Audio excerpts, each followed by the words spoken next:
Okay, follow up, go. Brother, ito kasi yung mga kasama ko rito, nakapalaw na sa'yo. Sir, shoutout mo na lang kami. Gusto pa shoutout? Siyempre! Sige na, question and answer tayo ngayon eh. Doon muna tayo sa mga tanong nyo, pagsilbihan muna natin yung mga tao. Tsaka na yung shoutout. Okay, sir. Yung mga tanong muna natin. Kasi, yan kasi yung ano namin. Ang gusto naming malaman. Okay. Gusto naming ipaliwanag. Yung tanong natin sa buhay, sa pamilya. Doon tayo sa mga tanong nyo, brother. Pre, Kung wala na, lipat muna ako kasi may pila eh. Sayang. pagkausap sa inyo, parang sabi nyo, mayabang ako. Hindi, natuto lang din ako sa totoong Brother, doon tayo sa mga tanong ninyo. Kung wala na, pa-mute na lang para next na ako.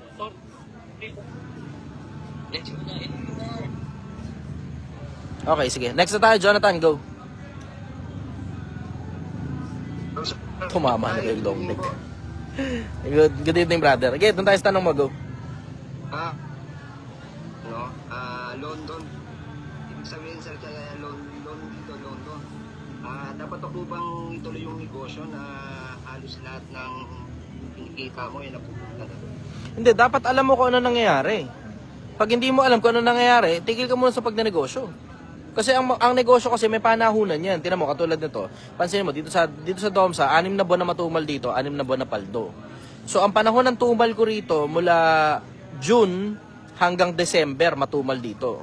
Pero mula tumungtong ng January hanggang May, malakas dito. So ngayon, alam ko ngayon kung ano nangyayari. Pero hindi dapat mangyari na hindi mo alam kung ano nangyayari. Tapos ano nangyayari, utang ka lang ng utang, utang na ng utang para sa negosyong hindi mo naman alam kung gagana o hindi. Hindi dapat gano'n, brother. Tama yun?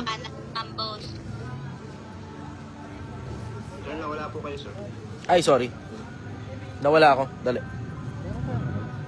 Sino kaya nagpapatugtog doon? Pwede kaya lumipat doon? Tinan mo nga. Kung tayo yung nagpapatugtog, pwede natin papatayin. Pagka hindi, ayaman na lang. O, ayun, tuloy yung pinag-uusapan natin. So, sa negosyo, yung utang, supposed to be, para lang sa expansion yan. Hindi yan pag nalulugi ka na.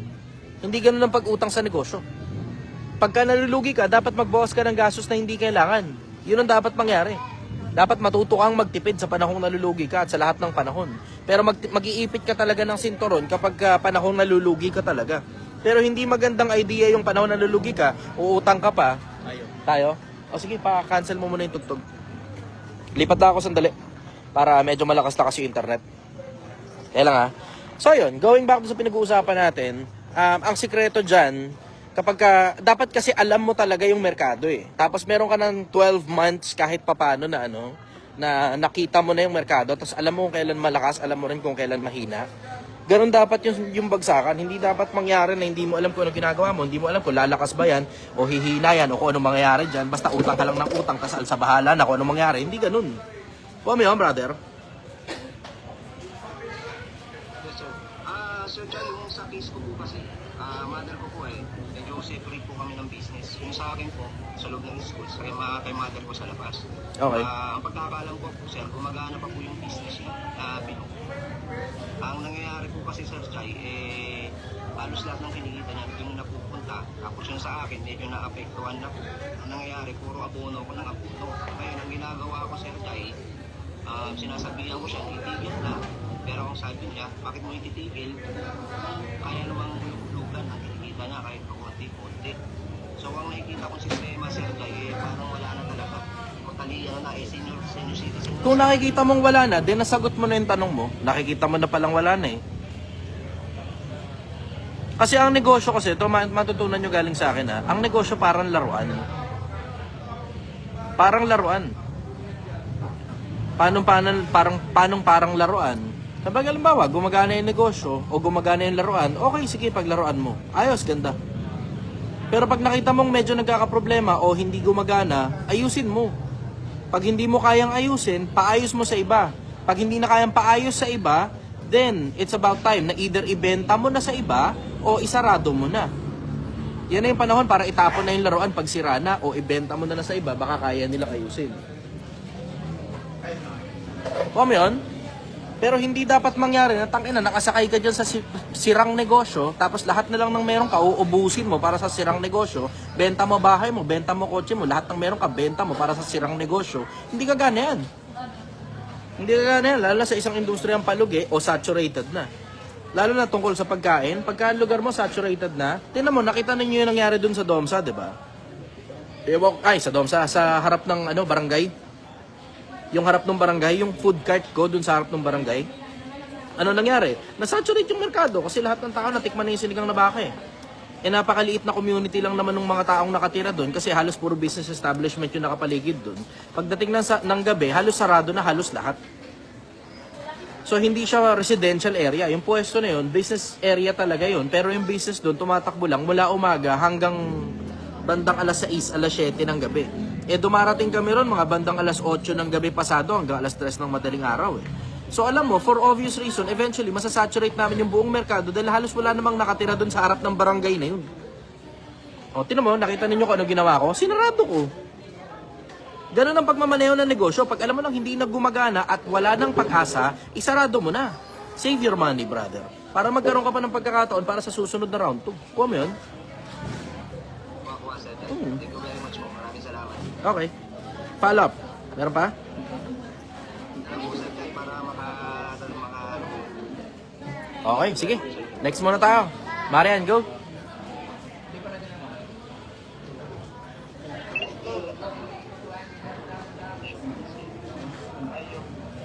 Medyo mahina, brother. Pakilakasan mo na lang. Medyo mahina, sorry. Dali. Yeah, medyo malakas na. Okay na, go.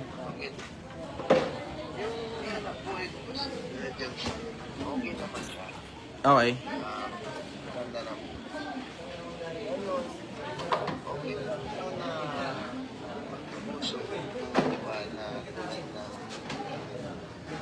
Sari-sari restaurant siya na parang bukas naman magkaroon ng okay lang ba gusto mo ano po rin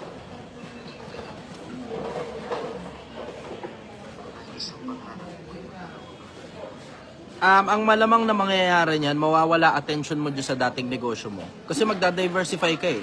Ang panahon para mag-diversify, dapat siguraduhin mo na yung negosyo kaya nang tumakbo kahit wala ka.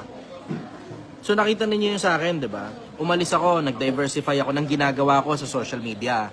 So ano nangyari? Nung nag-diversify ako ng ginagawa ko sa social media, ang nangyari, nagkaroon ng problema dito sa Domsa. So ngayon, balik ako ngayon dito.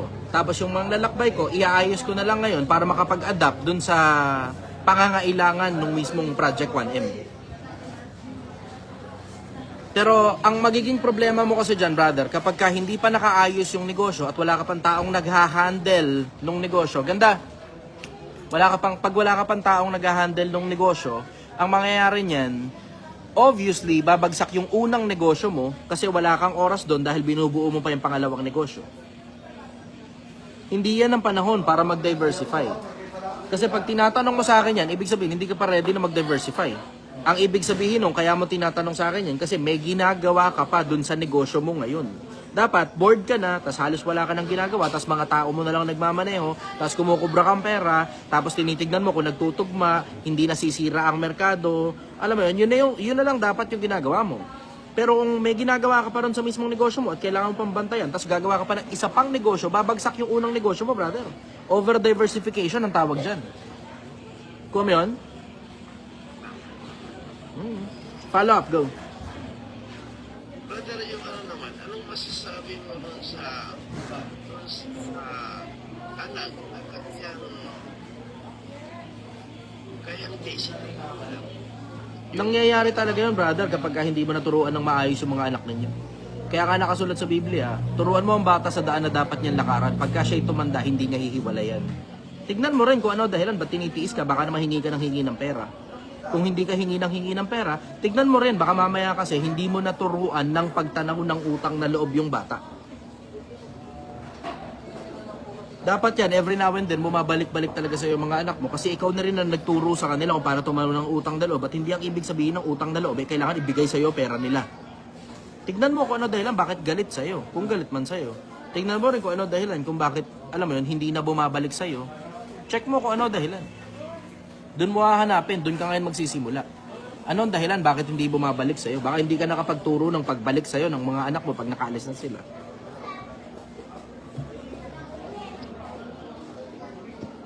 Isa pa, lalo na mga magulang, tigilan nyo yung paghingi ng pera sa mga anak nyo kung kaya nyo naman magtrabaho. Magtrabaho kayo ng maayos. Tigilan nyo yung paghingi ng pera sa mga anak nyo kung kaya nyo naman magtrabaho.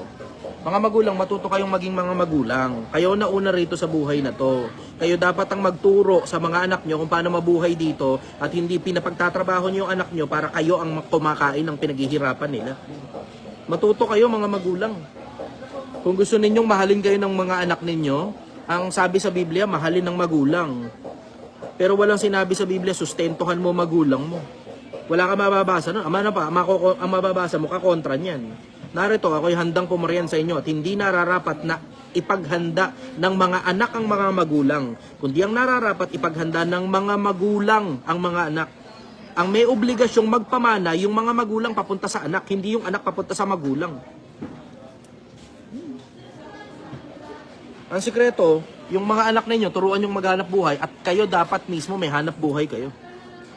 Bakit? Eh kayo kukupihin ng mga anak ninyo eh. Pagka kayo tinatamad ng magtrabaho, 40 anyos pa lang, 50 anyos pa lang, kaya namang magtrabaho, ayaw magtrabaho, tinatamad lang talaga, wala naman sakit, hindi naman PWD. Puta, kukupihin lang kayo ng anak nyo tatamad-tamad. Pakita nyo sa mga anak nyo kung paano tumapad ng pangarap. Tapos, pag tungtong ng tamang edad, tanggalin nyo na sustento sa mga anak nyo para mabuhay na sila dun sa ayon, dun sa mga bagay na itinuro nila sa'yo. Itinuro mo sa kanila, rather. You have to learn how to let them go so they can put into practice everything that you have taught your children. Kailangan yung kayo mga magulang, paalala ko lang sa inyo, obligasyon yung turuan ng mga anak ninyo. At the same time, obligasyon nyo ring pakawalan na sila pag panahon na para pakawalan sila. Para ma-put into practice nila yung mga bagay na naituro mo sa kanila. Otherwise, puro theoretical lang yan. Paano maipuput into practice? Paano action yan kung hindi mo man lang sila mapakawalan sa mundo? Lagi na lang nakapisan sa'yo, 30 anyos na nakatira pa rin sa'yo. Diba? Yan ang sagot ko ron. Follow up, go. Anong masasabi mo naman, brothers, sa yung magulang kayang tisin ang anak? Naka-Zoom meeting na ako ngayon. No? Tingnan nyo. Naka-live ako ngayon. Kamustahin nyo yung mga tao dyan. Ayan. Yung magulang kayang tiisin yung anak, dapat naman talaga. Dapat talaga. Na ang mga magulang matutong magtiis sa mga anak. Bakit? Eh kung ang anak mo lagi na lang balik ng balik sa'yo, balik ng balik sa'yo, balik ng balik sa'yo, hingi ng pera sa'yo, hingi ng pera sa'yo, paano matututo ngayon sa buhay yan kung bigay ka ng bigay ng pera sa anak mo? Tamo? Dapat talagang mga magulang, matuto kayong tiisin yung mga anak ninyo. Hindi lahat ng panahon, hindi lahat ng pagkakataon, pinagbibigyan yung anak nyo sa lahat ng gusto ng anak ninyo. Ang labas niyan, laki sa layaw. Parehas na magkabilang panig, dapat matutong magtiis. Yung mga magulang, matuto kayong magtiis na pagka alam nyong mali ginagawa ng anak ninyo, hindi kayo dapat sumasang-ayon. Tapos matuto rin kayong magtiis na pagpanahon na para pakawalan yung mga anak nyo, tiisin ninyo. Masakit talaga yan. Pero panahon na para pakawalan yung anak ninyo eh. Pag hindi mo pinakawalan ng anak mo, tapos hingi ka ng hingi ng pera sa anak mo, kaduluduluan, kamumuhian ka ng mga anak mo. Diretso. Ang pinakawakas niya, kamumuhian ka ng mga anak mo. Follow up, brother. Brother. Okay. Okay. Sige, next.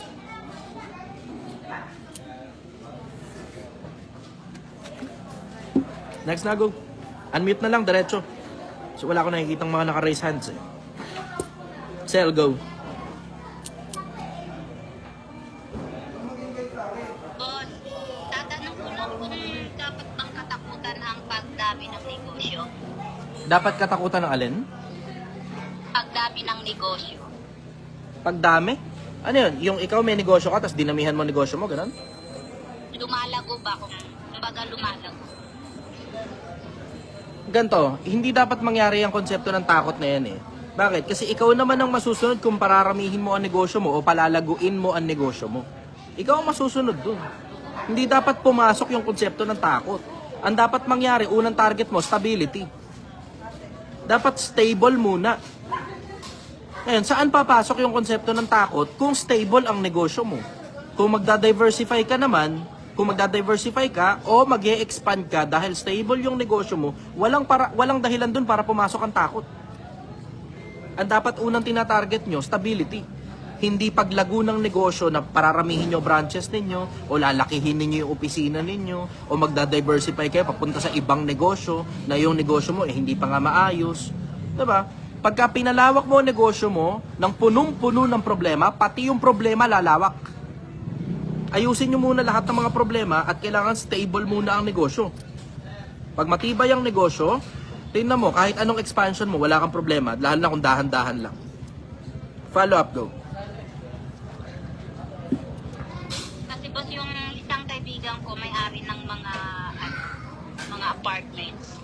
Ngayon merong ibinebenta sa kanya pang ibang pwedeng gawing apartments. Ngayon parang kinaduduwagan niya kasi baka dumating daw yung panahon kanino niya ipamamana. Kaya sabi ko, dapat bang katakutan ng pag-expand ng negosyo? Hindi expand ng negosyo ang takot niya. Diretso, hindi expansion ng negosyo ang takot niya. Ang takot niya, responsibilidad. Lalaki yung responsibilidad, tas wala namang pamamanahan.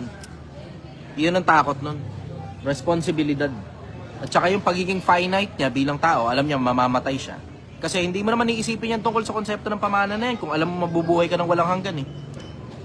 'Di ba? Ako diretso sa mga ganyang anggulo, hindi na ako magpapalawak muna ng negosyo, dahan-dahan lang. Dahan-dahan lang. Kasi baka mamaya yung takot na yan ang maging cause pa ng pagbagsak ng negosyo. Hindi maasikaso dahil natatakot ka. Yung takot magandang indicator yan ha, diretso, yung takot magandang indicator yan. Para alam mo sa sarili mo na hindi ka pa dapat mag-expand, hindi ka pa dapat magnegosyo, hindi ka pa dapat mag-diversify, hindi ka pa dapat magpalawak, hindi ka pa dapat magparami ng mga empleyado. Yan takot na yan eksakto, magandang indicator yan ng hindi mo pa dapat munang gawin. Kasi may dahilan kung bakit ka natatakot eh. Bakit ka natatakot? Kasi unstable. Merong level of instability eh. 'Di ba? Pero tingnan mo, isipin mo kung halimbawa meron kang 1 milyon tapos gagastos ka 10,000, nakakatakot ba yun? Bawa, bibili ka ngayon ng bagong apartment, meron kang 25 million tapos ang presyo lang naman ng apartment 2, 3, 4, 5 milyon lang. Kakabahan ka ba dyan sa 5 milyon na yan? May 25 million ka. Diba? Ganon yung konsepto. Ang dahilan kung bakit kinakabahan yan kasi masyadong malaking puhunan yung ilalabas, hindi niya alam kung kaya niyang panindigan. Yun ang sagot ko ron. Follow up, go. Yun lang po, thank you. Okay, sige. Next, go.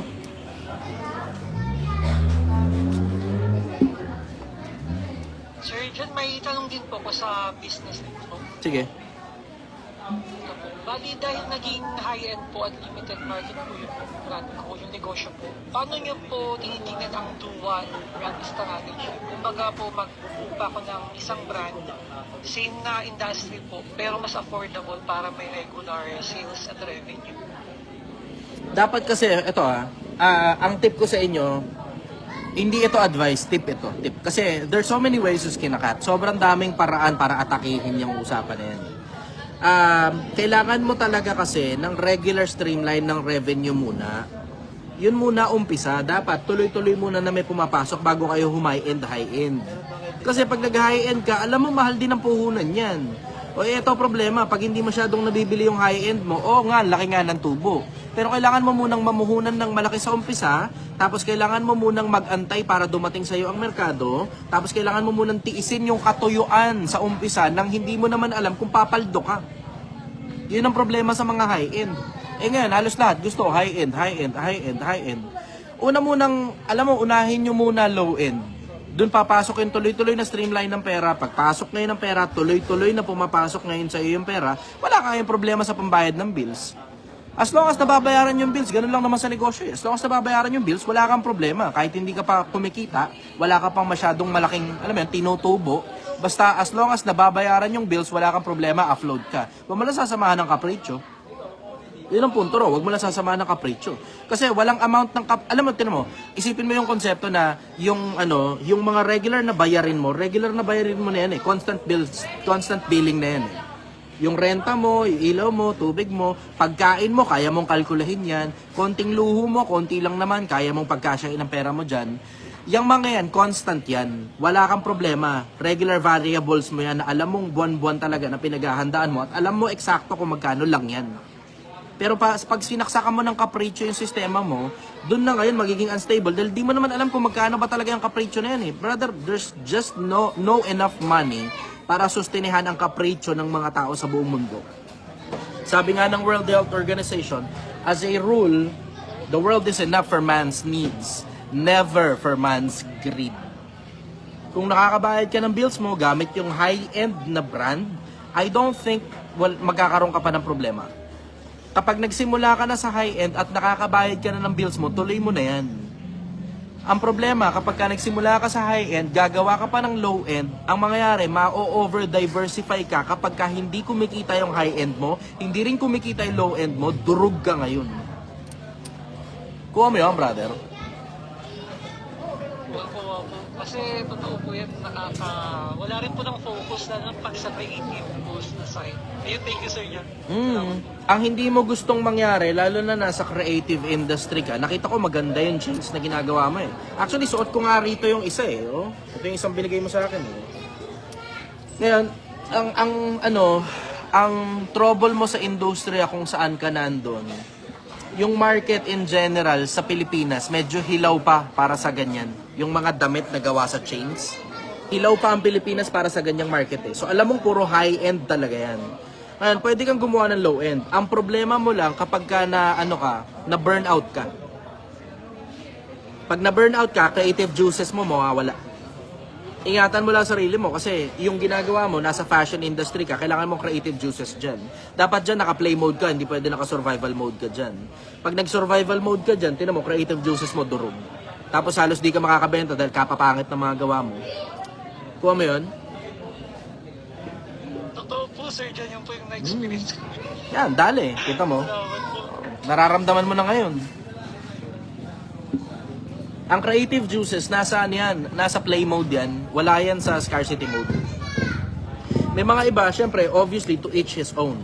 Pero ang general majority ng mga tao, lalo na ng mga artists, kailangan talaga nila ng malayang isipan para ma-execute nila yung artistry nila. Ang nangyayari, pag naiipit sa pera, nawawala yung malayang isipan, nawawala creative juices. Yan ang malamang na mangyayari. Eh, ito naman ang problema mo at the same time. Pag halimbawa, high-end yung binibenta mo, nabenta ka high-end, tapos bibira ka ng low-end para may pambayad ka. Ang mangyayari na naman dyan, ang bago na namang mangyayari sa'yo dyan, burnout. Kasi, kailangan mo ngayon gumawa ng sobrang daming mga maliliit na bagay na ibebenta mo ng murang halaga kasi kailangan mo ng pambayad sa bills mo kasi yung mga high-end eh hindi pa nabebenta pansamantala. Burnout ngayon mangyayari sa'yo dyan. Kaya nga sinasabi ko sa inyo, bago kayo pumasok sa mundo ng pagnenegosyo, dapat mahaba talaga PC nyo. Dapat mahaba PC nyo, dapat kabisado nyo ang merkado, matuto kayo ng konsepto ng adaptability, financial management, at sobrang daming iba't iba pang mga bagay. Follow up, go. Wala na po sir yan, sobrang dito po. Maraming salamat po. Okay. May nagtatanong dito, boss, kamusta yung marketing mo sa mga kakompetensya mo? Ayos. Mas marami ng customer yung mga kompetensya ko kasi automatic dito eh. Pag halimbawa, salesman namin humarap sa customer, makakuha po kayong 10% discount kapag ka po bumili kayo sa mga katabi naming pwesto. O, bilihan ngayon sila dun para may 10% discount sila rito. 200 pesos pataas, may 10% discount sila. Sige, go. Next tayo. Roy G. Bib.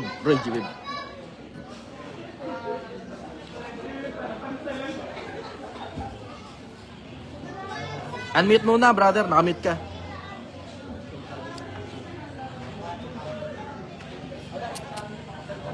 Hello? Ba't walang audio? Walang audio, brother.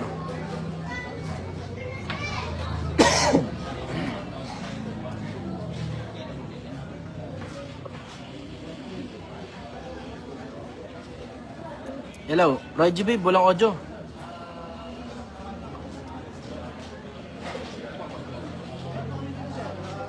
Uy, walang audio. Yan, meron na yata. Okay.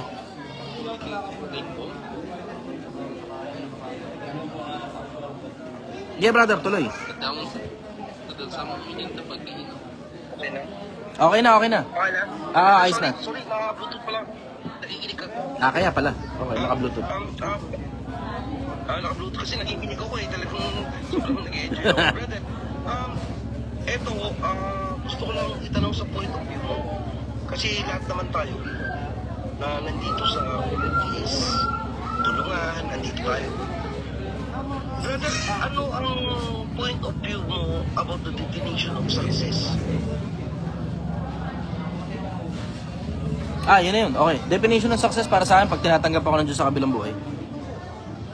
Yun, straight out. Wala naman tatalo rin eh. Yun talaga ultimate na definition ng success, brother. Yung mga success na binibigay nila definition dyan, wala yan. Temporal lang lahat yan. Pera, money, power, fame. Puro ganyan lang yan eh. Money, power, fame. Money, power, fame. Money, power, fame. Money, power, fame. Puro ganyan lang yan eh. Pero kahit gaano karami money, power, fame mo, pagka sa kabilang buhay, di ka tinatanggap ng Diyos sa langit, durog ka, failure ka pa rin.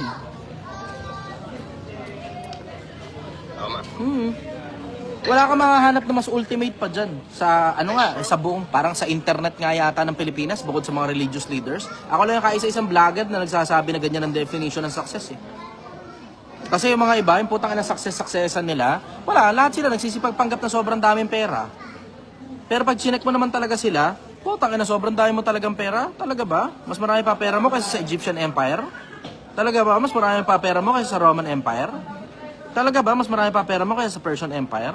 Talaga ba? O baka isa ka rin sa mga kapurot lang na mga tinatawag na oligarchy. Hindi nga oligarchy. Hindi, wala ka pa nga sa level ng oligarchy. At konting million lang yung pera mo. Wala pa namang billion yung pera mo. Pero kung makapagyabang ka na successful ka, tangina, akala mo nabili mo na yung highway to, skyway to heaven. Diretso, wala akong, tangina, kahit sino pa humarap sa akin na mayaman tao, wala akong pakialam dyan, diretsahan. Wala, hindi yan ang definition sa akin ng success. Ang definition sa akin ng success dito sa buhay na to successful ka kapag mabuting tao ka. Diretso. Wala akong pakialam kahit gaano pa karami pera mo, kung masama ugali mo, tangina, sapakin ko lang mukha mo, hayop ka. Ganun lang kasimple yun. Wala akong pakialam kahit gaano pa karami pera mo, gaano ka kayaman, gaano ka makapangyarihan. Oo, sige, re-respeto kita kung may posisyon ka sa gobyerno. Sige. Oo, understood na yun. Pero hindi sapat yan para makaakit ka sa langit.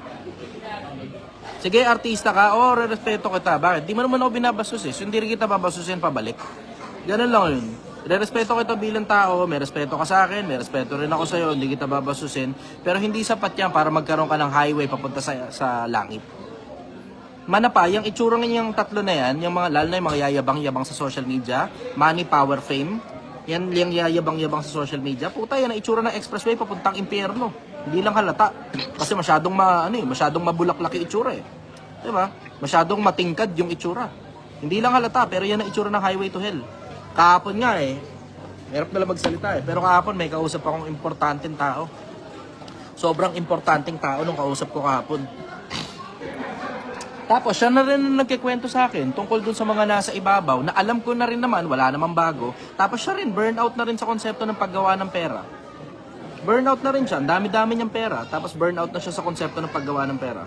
Wala pa kasing siyang anak. Wala pa siyang anak, wala pa siyang asawa, may kasintahan siya. Tapos sobrang dami niyang pera. Tapos alam mo yun, hindi na siya masyadong nagsasasama dun sa mga parang party-party, toba-tobacco, inom-inom sa mga pangmayayamang club, labas ng bansa para mag-travel. Alam mo, nakikita mo yung pagod na siya sa konsepto ng luxury. Overrated yung konsepto ng luxury. Diretso, overrated ang konsepto ng luxury. Sobrang overrated ng konsepto ng luxury na kapag nasobrahan ka na sa luxurious na mga bagay, marirealize mo, wala rin namang pinagkaiba yan sa mga ordinaryong bagay. Yung relos na Rolex, compared sa relos na Casio na nabili mo lang sa Baclaran, peke pa, it still tells time. Yung jeep versus yung private car, madadala ka rin sa kung saan mo man kailangan pumunta. Yung squatters area na bahay versus yung mansion na bahay, Parehas lang naman makakatulog ka ng payapa kung wala kang kaaway at parehas lang din na hindi ka makakatulog ng payapa kung marami kang kaaway. Parehas lang. Yung konsepto ng luxury, it's just overrated. Para lang yan sa mga taong sobrang daming pera. Yung konsepto ng luxury, para lang sa mga taong sobrang daming pera. Ako, wala pa rin tatalo dun sa living within your means. Bigay ko sa inyo isa sa mga sikreto. Ito isa sa mga sikreto sa buhay. Ang sarap-sarap nito. Natutunan ko kasi, isa sa mga pinakamalalaking bagay na natutunan ko sa buhay. Atin natin na lang ito. Atin natin na lang ito. Akin lang muna attention niya. Sikreto lang to. Atin natin lang to. Okay, maingay ha. Kaya maingay ha. Putang ina nyo pag nag-ingay ha. Pakin ko ang mukha nyo. Atin natin lang to. Ang sikreto sa buhay. Ito sobrang solid na to. Yung sobrang hirap lang ng pamumuhay mo. Pero walang nakakaalam kung magkano laman ng bank account mo. Oh, wala kang expectation na kailangan i-meet. Wala kang expectation na kailangan i-meet. Wala, naka-ordinaryong damit ka lang, ganun. Kung ano lang masuot mo, minsan botas pa. Tapos nagta-tricycle ka lang. Minsan bulok na motor yung gamit mo, ganun. Tapos wala silang malay. Tangina, may sports car ka pala sa kung saan man, ganun. Oh, yun ang perfect. Tangina, sobrang perfect mo. Sobrang perfect na lifestyle mo. Sobrang perfect na lifestyle na wala kang kailangan i-please na kahit na sino. At ang alam ng lahat ng mga tao, wala kang pera, mahirap ka lang. Walang expectation. Walang sakit ng ulo, walang problema. Oh, kaya sabi ko sa inyo, hindi kayo maniniwala. Wala na lang magsasalita, wala magsasalita. Pero meron dito sa atin, dito sa loob ng grupo, Project 1M, meron ditong mga tao na hindi biro ang dami ng pera. Pero hindi biro din ang level ng humility to the point na namamata na yung iba sa kanila. Meron akong isang kaibigan, makikilala niyo yan eventually. Meron akong isang kaibigan dito na may-ari siya ng 20 resort. Tapos mahigit 30 animal bite clinics. Tapos may-ari din siya ng isang malaking e-commerce company at saka call center. Tapos may isang pagkakataon na matapobre siya sa isang business event kasi nakapangbahay lang siya. Tapos ayaw siyang digitan ng mga tao, pati yung mga host nung event. Na matapobre siya.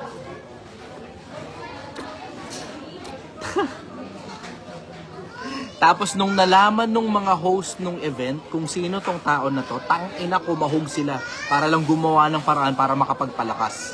Wala na, too late. Wala na. Niyabangan niyo yung tao matapobre kayo. Nung dumating ngayon sa akin dito, kinuwento yung buong istorya. Grabe tawa ko. Tanginan niyo. Inendorso lang sa akin. Inirekomenda lang sa akin. Pinakilala sa akin. Kamayan, gano'n. Kamustahan. Tapos, alam mo na, matapobre ako dun sa event ni ganun. Talaga? Kano binayad mo ron? Wala, libre lang naman yung event na yun. Kasi parang meet and greet lang sa mga kapwa negosyante din. Ah, okay. Ano nangyari? Di syempre mga kwento-kwentuhan kasama yung mga ibang negosyante. Tapos na yung event. Pero magkakakwentuhan pa rin kami. Ang ginawa, pinatay yung aircon. Ganun, pinatay yung aircon. O tapos, ano nangyari? Di bumaba na yung mga organizer.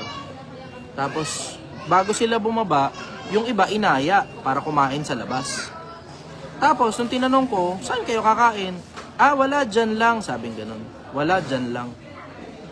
Sabi ko, syempre, naramdaman ko, hindi naman ako welcome. Ganun. Syempre, sinama ko na lang yung mga kaibigan ko nagsama sa akin doon. Tara, kain na lang tayo dito sa ganito. Tapos, nagkita-kita sila ron sa isang lugar. Tapos, yung kinakain ng mga event organizer, sandwich, tangina kalokohan na itong putang inan to, umorder ng steak mamahalin. Order na steak mamahalin. Tapos alam mo yun, nabaliktad yung mundo. May ang konti biglang, siya na yung namamata pobre. Tapos wala silang kamalay-malay. Tangina tong tao na to, may-ari ng 20 resort. Bro. Thank you pala. Kasi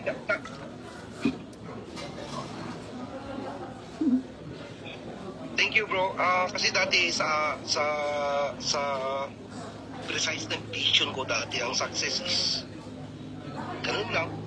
Ang success sa akin is tama yung sinabi mo. at hindi na lagi kong nakakalimutan yung point of view na dapat sa kabilang buhay. Boss, naniniwala ka ba sa ganito? Boss, na ang humility is hindi sa nagdi-deliver kundi sa nagre-receive. Kasi iba-iba ang delivery ng isang tao eh. Hindi, parehas lang. Nasa delivery at saka nasa receiving din. Parehas yan. Parehas yan. Tignan mo, pansinin mo.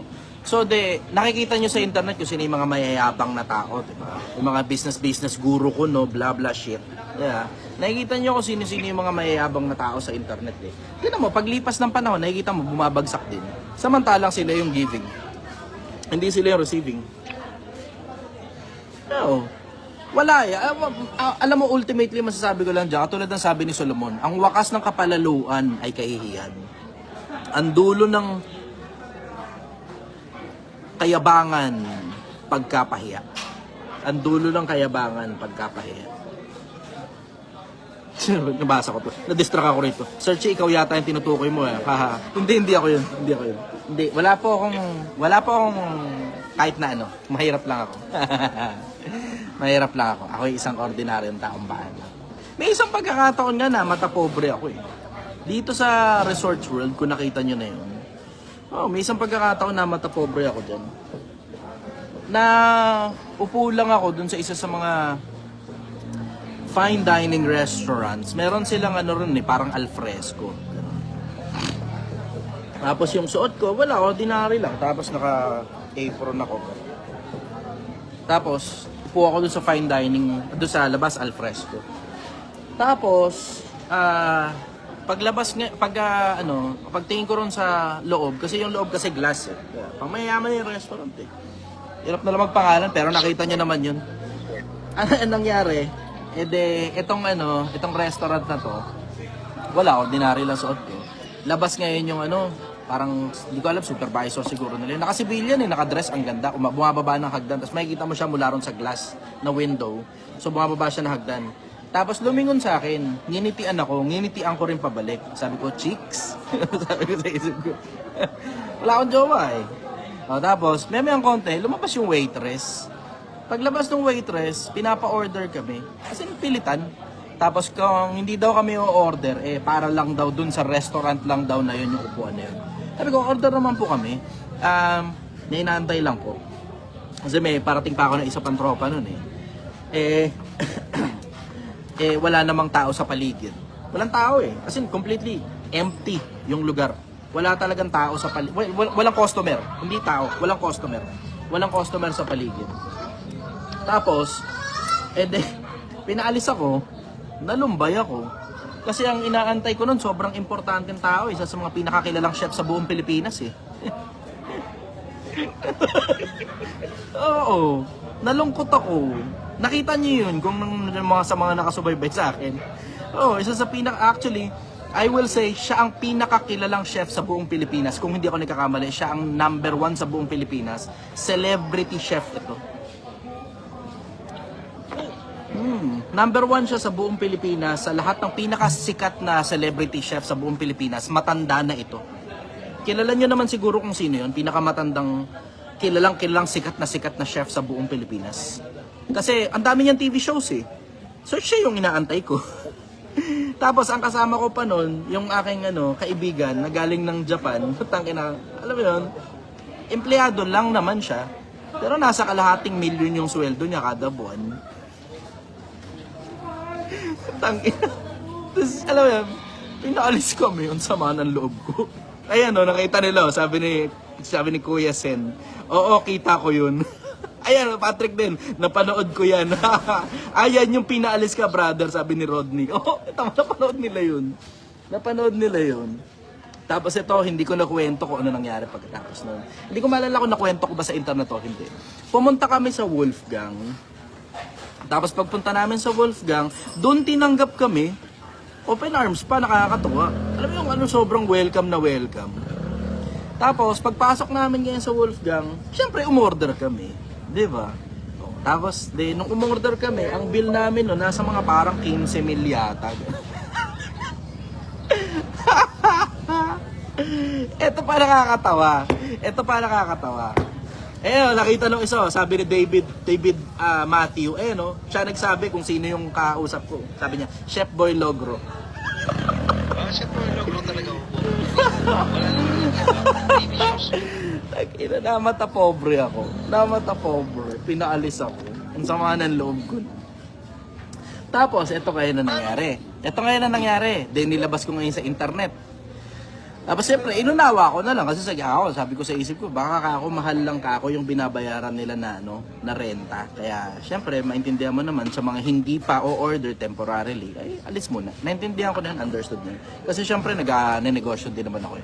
Nga lang, siyempre, may konting kurot, diba, na parang either o-order ka ngayon o umalis ka na lang. Ganun ang dating Parang ganun ang dating wala namang alam mo yung wala silang customer sa buong paligid Yung buong Alfresco, empty, kami lang talaga yung nandun. Daming upuan. Pinaalis kami. Tapos, ito na ngayon. Ito nga yung susunod na pangyayari. Atin-atin na lang to. Secret lang to. Secret. Ito ngayon ang nangyayari. Pagkatapos nung pangyayari na yon, nag-viral ngayon yung video. 2 video yun Isang video na, hindi. Isa lang yata yun.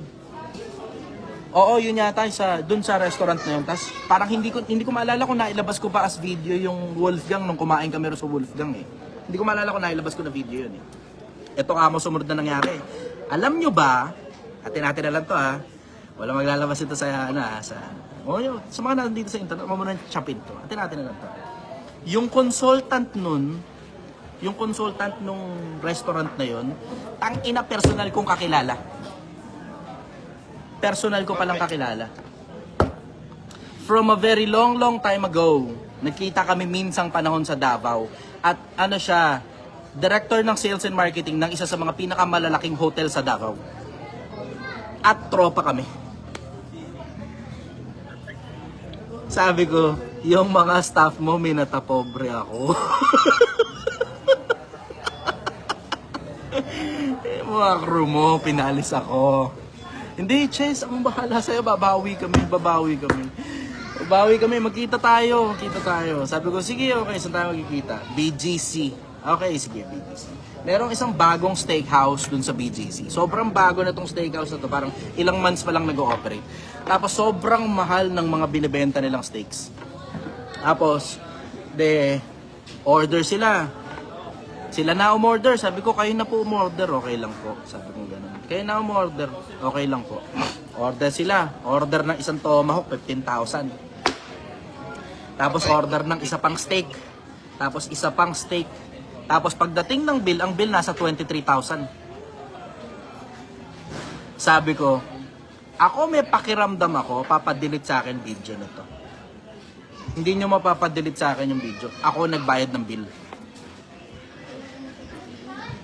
Ako nagbayad ng bill. Yung isang kainan na yon, 23,000, ako nagbayad. Pagkatapos ngayon nun, beso-beso, kasi babae yun may edad na. Beso-beso, uwi na, hiwalay na, kalas-kalas na. Maya-maya ang konti, yung tropa ko na siya yung consultant ng restaurant na nag-message sa akin, pinapadelete yung video. Sabi ko na hindi ako nagkamali Buti na lang ako nagbayad. Ng bill. Buti na lang. Hindi yan dahil bumabawi. Gusto lang talaga nila ipadelete yung video. Buti na lang ako nagbayad ng bill na yan. Okay lang, walang problema sa akin. Kahit nagasgas ako ng 23,000, okay lang, walang problema sa akin. Okay lang. Ang reply ko, nung pinapadelete na yung video, I'm home safe na po. Nakauwi na ako. Yun ang reply ko. Thanks, boss. Alam mo ang sikreto, yun nga yung sabi ko sa inyo, ang sikreto, doon ka lang, low-key ka lang. Babanloob ka lang. Huwag kang mayabang. Masama yung mayabang. Tsaka ang kasarapan kasi, di ba? More than masama yung mayabang, dun sa benefit, ano ba pakinabang? Ang pinakamalaking pakinabang, yung kapayapaan ng isip na wala kang sinusundan na kahit na anong uso, status symbol, o kahit na anong bagay na kailangan mong you have to keep up with the Joneses. Wala. Kahit ano suot mo, okay lang. Sa lahat ng suot mo, komportable ka. Sa lahat ng taong humarap ka, okay lang, walang problema. Tapos makakapag-akit panaog ka. Makakakausap ka ng mga ordinaryong tao, normal ka lang, hindi ka mataas na tao, pero makakakausap ka rin ng mga matataas na tao pagka panahon na para mag-change outfit. Tapos saka mo na ngayon ilalabas yung mga kung ano man yung meron ka. Nandun talaga, yun talaga ang sikreto. Ang pinakamasarap na buhay, kung ako man yung makakapagsabi, pero para sa akin, ang pinaka-perfect na financial, I will say, financial type of lifestyle, yung lifestyle ng mga nasa ilalim. Masarap, sobra. Ang sarap ng buhay ng nasa ilalim. Na hindi ka naka-mansion, ganun, maliit lang ang bahay mo, kung saan lang, kung ano lang yung, kung ano lang yung sasakyan mo. Pero pag panahon na para uming grande, magkakagulatan na lang. Doon na lang magkagulatan. Pag panahon na para uming grande. Yun. Sa mga iba rito, alam nila yan. Sa mga iba rito, alam nila yan. Naiintindihan ng iba rito. Yung isa nga, tahimik lang dito, pero may ari ng sariling, may sariling drugstore, tapos may sarili pang, tahimik lang. Diba? Yun ang sikreto eh. Sige, next question, go. Okay. Wala na akong question. I just want to thank. At gusto ko po yung mag-apology. Hindi ako nakapunta noon sa Commune ni Isabela. Nasa community ako ng Isabela with Jake. Our President Jake Hasmi. Salamat po, bro. Salamat. Thank you very much. Okay, may tanong dito. Anong balita sa kabilang mong branch? Okay naman, bukas pa rin naman yung kabilang branch. Yun nga lang, medyo hindi pa dumarating sa amin ang merkado eh. Malakas yung mga nasa bandang bungad. Yung nasa may bandang likod, kung saan nandun yung sa akin, eh, hindi masyadong kalakasan. Pagka hindi pa rin masyadong malakas, come by next month siguro, February o March, baka isara ko na lang.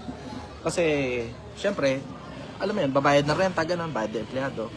Laging deficit ng mga isa, 2,000 kada araw. Deficit ako ng isa hanggang 2,000 kada araw. Kulang yung kita.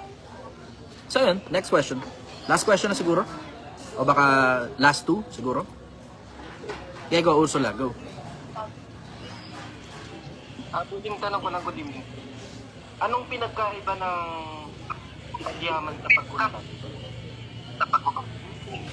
Hindi naman ang ibig sabihin ng yaman unlad eh. Mas malawak na salita yung unlad. Kasi ang yaman kasi, sa mas madalas na pagkakataon, very specific yan. Maaring ang yaman mo, yung mga anak mo, ang yaman mo, yung pera mo, ang yaman mo, yung bahay mo, yung kotse mo, o pamilya mo, o mga kaibigan mo. Very specific yung konsepto ng yaman eh. Pero when you say unlad, ang unlad kasi very broad. Halos lahat ng anggulo covered ng salitang unlad. Pagka mga ganong terminologies, check nyo na lang sa Google.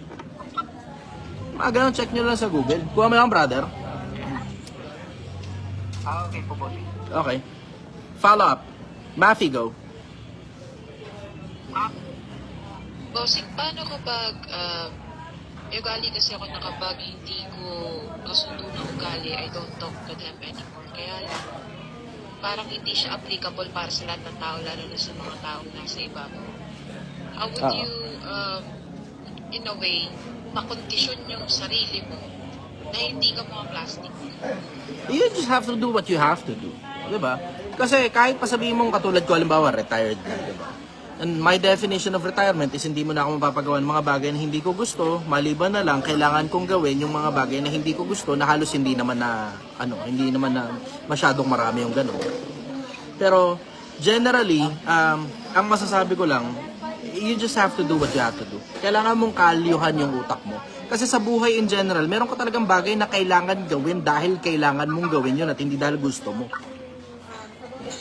Kailangan mo talagang kalyuhan yung utak mo hanggang dumating sa punto na resultado ka sa lahat ng bagay na kailangan mong gawin kahit hindi mo gustong gawin yun.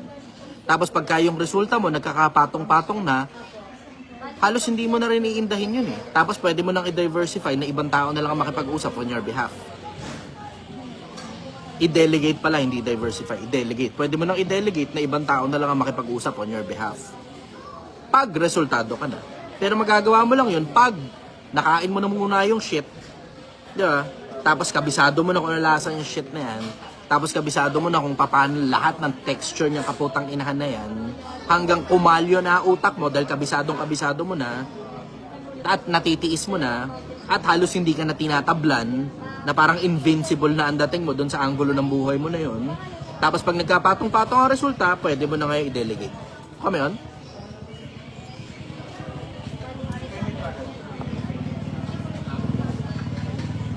Nawala. Mapi? Mapi. Okay. Sige. Nariel, go.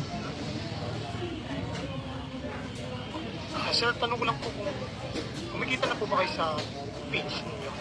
Saan? Sa Facebook page po. Merong monetization na yung Project 1M recently lang. Pero hindi naman kasi ako ang gumawa ng page ng Project 1M eh. Just for everyone's information, hindi ako gumawa nun. Yung unang 3 page, yung The Chichester, yung The Chichester Official, at saka yung Project 1M na una, Project 1M by The Chichester, yun ako lahat ang gumawa ng mga pages na yun. Pero itong Project 1M Ground Zero, hindi ako gumawa nitong page na to eh. Pinakisuyo ko to sa isa sa mga kaibigan ko nung mawalan ako ng personal na account.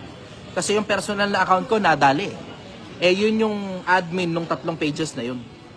So ngayon, yung pinakisuyuan ko, sa kanya ngayon pumupunta yung pera. Okay lang naman sa akin kasi hindi naman talaga ako interesado sa pera ng social media. Baga parang incentive niya na rin. Kasi ano yan, editor ko, taga Cebu. Napakabait na tao. Sa kanya lang napupunta yung pera as a form of parang incentive sa kanya. Kung magkano man ang kitain yung Project 1M Ground Zero, kanya na lang lahat ng pera, ganun. Tapos diretso na sa account niya yun, di na dumadaan sa akin. Bank account niya yung nakalagay doon, hindi akin. So wala talaga akong kinikita doon. Yun. Okay, sir. Maraming salamat. Jose Joaquin.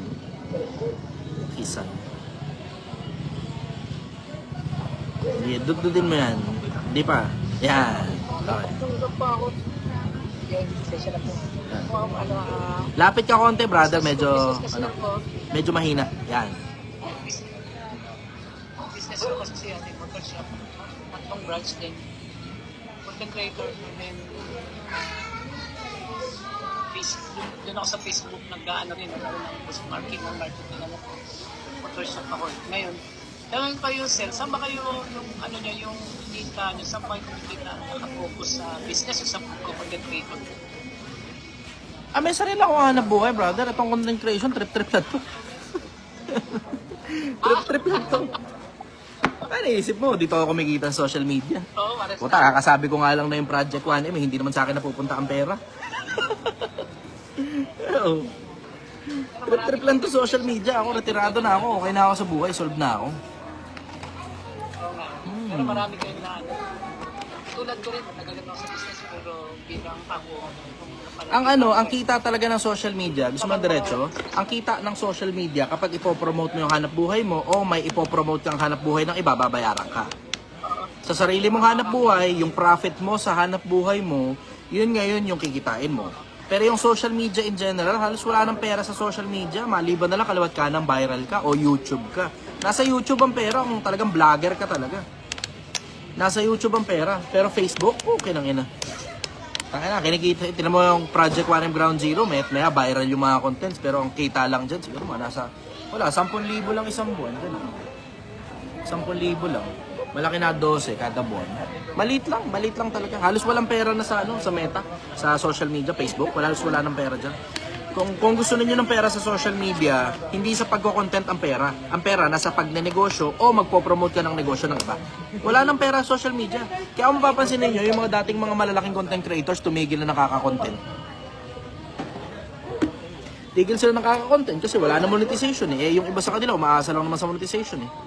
Yun. Next question, go.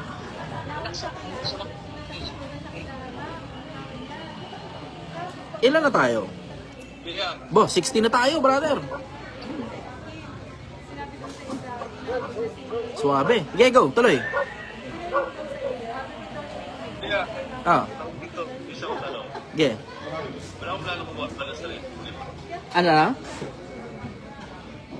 Wala akong plano gumawa ng sarili mong libro. Yun nga yung ikinukulit sa akin ng maraming tao eh. Marami ring nag-message sa akin, nag-PM sa akin na pinagagawa nga ako ng libro. In the past, ang katuwiran ko dyan, hindi naman ako gagawa ng libro. Lahat ng bagay naman nasa internet na. Tapos merong isang nag-reply sa akin noon. Kasi dati kasi ang sagot lang sa akin yan. Yun ang laging regular na sagot ko sa mga tao eh. Pagka tinatanong ako, ba't di ka gumawa ng libro? Ang sagot ko, lahat naman naka-video na eh. Wala naman babasa ng libro eh. Yun ang laging sagot ko ron. Pero ngayon, nitong mga nakaraan, may sumagot sa akin. Parang 1 taon na nakakaraan. ang sagot sa akin, hindi ko po kasi mahanap yung ibang mga topics ninyo na alam kong meron na kayong ganung topic in the past. So kung mapapagsama-sama nyo sa isang libro, mas madali ngayong hanapin lahat ng mga pinagsasabi nyo sa social media. Sabi ko, oo nga, no? Supal pala ko rin, oh.